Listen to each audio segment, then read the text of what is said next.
Hey, welcome back everybody. Welcome back to my channel, Amused Jester. My name is Junior. So, let me start this review by saying I have no idea who this person is.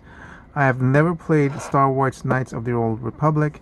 This is a character from that game and I have no connection whatsoever. But you're probably asking, well, why did you buy it? Because it's a Jedi. So from the Black series, when I look at my collection, I'm really happy with the amount of Imperial troopers that I have on that shelf, whether it's from the original series, whether it's from the prequels or from the sequels. I'm really happy. What I've decided is not to really buy a lot of or all of Star Wars from the Black series. I am basically putting that on my vintage collection, the 3.75 collection. What my goal is now when it comes to the Black series is to populate my collection with Jedi and Sith. The upper part, I only have two shelves. We'll see it later on in another video. I only have two shelves. One shelf is about the Imperial, and then the bottom shelf is just a bunch of characters. But I really like seeing a lot of Sith and Jedi in the forefront. I'm seeing all these lightsabers going on, and that's why I decided to buy this figure, Bastila Shan. Even though I don't know anything about her, there's the front side of the thing. There you go. I guess I could read this one just to figure out what she's got. Bastila Shan is a brass Jedi Knight during the Jedi Civil War of the Old Republic era. Bastila's affinity with the Force presents a serious threat to Dark Malak and his Sith fleet. Sith fleet. So this was definitely before the Sith was broken down to just the Master and Apprentice. Interesting that you have that. Alright, let me go ahead and open it up and let's see what's going on with this figure. Alright, so that's it out of packaging. I was very careful to make sure I've got all the accessories and the figure properly put out. So let's start off with my first gripe, and always gripe about the Black series.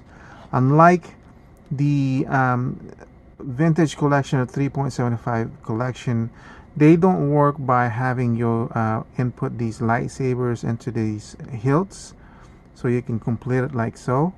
What they do is they give you a complete lightsaber with a lit blade, or and a this piece itself. So it's got two pieces, one unlit and one lit saber, which is what I prefer, because unfortunately with these Black series, if you're not careful, because as you can see it's fairly malleable, and when you keep removing this back and forth, then you're gonna get this cut, the small nub. That's basically what's holding this in place. And then of course you have the chance of losing this the blade in itself, but it is a good looking design for a blade. It's a dual blade that I suppose could be cut in half, very similar to what Darth Maul has. So that's kind of cool. Really good design and everything. It's got detail. It's got some sort of silvery paint and black. Very basic, but it's there. So let's go on to this. So here's the figure by itself. I'm just looking at this right now, just looking at it and looking at the design and everything. It's kind of interesting. So the face has the usual paint application on the face, very minimal, but it's there. Subtle. You see some shadow makeup on the eyes, underneath the lids. Very nice, clean, crisp eyebrow. The eyes look pretty straight on. There's no problem. The lips are dark and everything. There's no problem with that. And that's the most complicated paint application for this particular figure. Everything else basically just drops down. As you can see here, you get a silver in the belt buckle and everything. Kind of basic design. This is a separate piece, separate floating piece from the main body, and the way they did it, it seems like this shoulder pad is connected to the main body over here. That just connects to that part over there. And then you have this part. Is actually looks like it's not. This is a separate part from this part. Interesting. So let's see. So one of the things I like about Black Series, of course, is not only does it have a ball joint at the bottom of the head, it's also got a ball joint at the bottom of the neck, which allows for a much better movement, not with just the head, but also with the neck. The neck, as you can see, moves more natural. So you get that much down range, and okay, nothing up. Look at that, it's just straight on, right? That looks just like straight on, so there's nothing there. A little bit more waggly side to side like that, and of course turn around like Exorcist.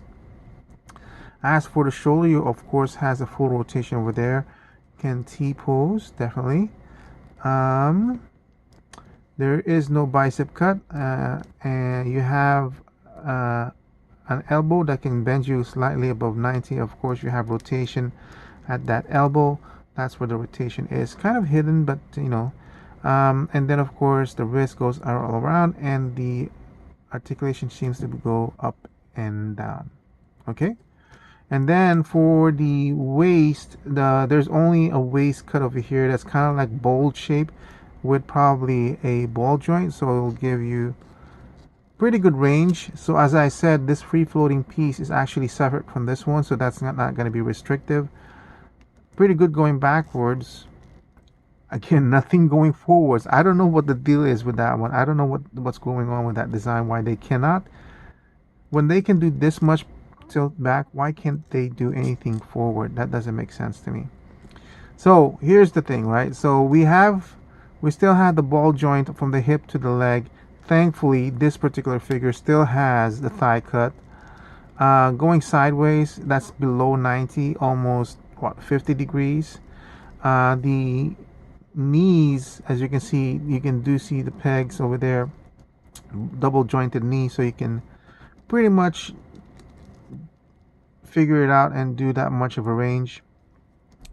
As for the ankle, really extreme ankle back, good ankle forward, really good ankle rocker. I have no complaints about this figure. I don't know who she is, but seems like she can do a lot of pose. This is a beautiful design of how to create a very nice sculpt on a skirt and yet still be able to have your articulation.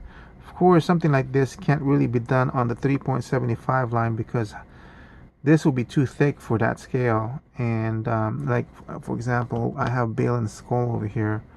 That's basically the same thickness as this one, but as you can see, it kind of works, but not as better than in the bigger scale that they have. But I'm glad for the effort that they try. Let me see, how much is this? Holy crap, Paula, I just paid $30 for this figure. $30 for this figure. Come on. You have a lightsaber and you have that. This one from Mattel is $24. So the setup on this gear is very similar to what she's got. He's got a whip, he's got two swords, he's got all these free floating gadgets and belts going on in his waist. Yes, the paint application is much lesser in Mattel, but this is the reason why when I do a value to price judgment on a figure, I'm so much more satisfied with a Mattel than with Hasbro. $24 compared to $30.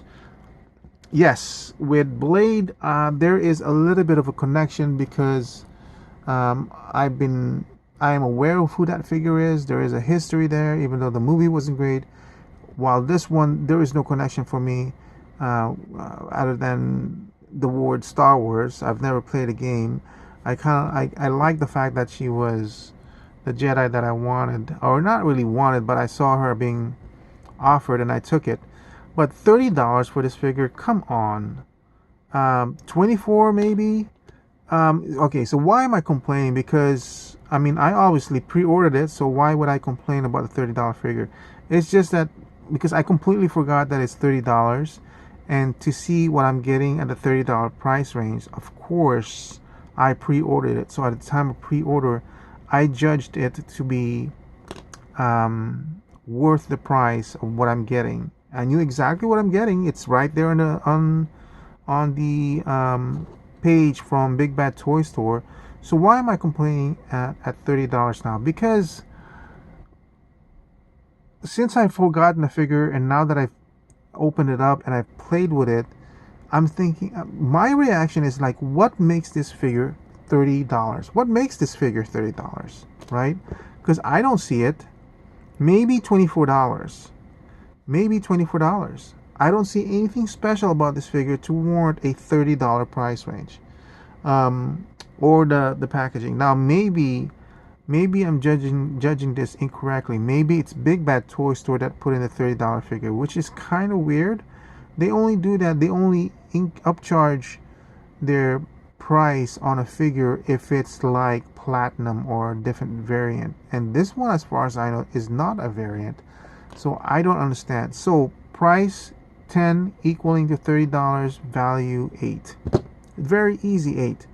Even though I knew exactly what I was getting when I was pre-ordering it, it's just having forgotten all about it. I can say it's a value of 8 because I know I wanted it, and because it was gonna add to my Jedi in the Black Series, but it's a character I didn't want anyway. So for me, I remember feeling like, do I really want to get this one? I don't know who she is, and the price is outrageous, but okay, I'll buy it because, you know, she'll add to my collection. And that's how I'm feeling.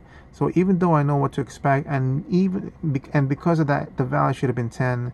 The sticker shock of 30, not remembering that it was 30, is like, wow, that's pretty big for that's all you're getting.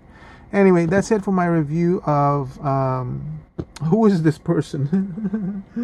Bastila Shan. Bastila Shan from Hasbro, Star Wars, the Black Series from their gaming grades. Value of 8 for a price of 10 equaling to $30. Thank you for watching. I hope to see you guys again on my next review. Bye.